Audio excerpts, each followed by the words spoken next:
Le ministre de l'Outre-mer, François Baroin, provoque une levée de bouclier. En effet, il n'exclut pas de remettre en cause le fameux droit du sol. François Baroin l'envisage pour certaines collectivités d'Outre-mer afin d'enrayer l'immigration clandestine. Véronique Jean, Christophe Monteil. Déclaration coup de poing dans le Figaro magazine paru ce matin.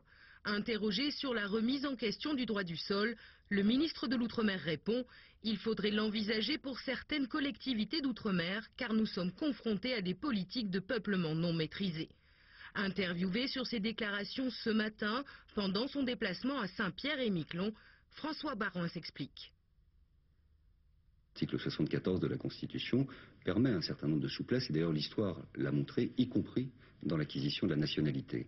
Quand vous avez sur un petit territoire, je prends Mayotte, plus de 30% d'une population qui est d'origine clandestine, quand vous voyez cette statistique, plus dans une maternité où les femmes arrivent enceintes et de manière clandestine, et qu'ensuite on sait qu'il y a des filières qui existent avec l'achat de paternité fictive, eh bien, ne pas poser la question serait, de mon point de vue, en tant que ministre de l'Outre-mer, une faute professionnelle.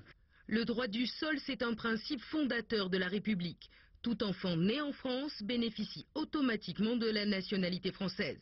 Le remettre en cause, c'est envisager le retour au droit du sang. La nationalité ne s'obtient alors que par filiation. Un débat qui suscite une levée de bouclier, tant dans l'opposition que chez les défenseurs des droits de l'homme.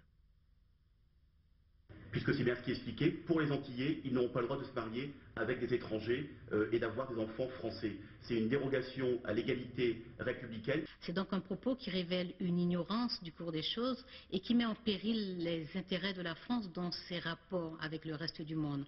Et puis outre-mer, nous sommes très nombreux à avoir des têtes d'étrangers. C'est une façon de gouverner qui privilégie la diversion et l'égoïsme, et c'est dommage.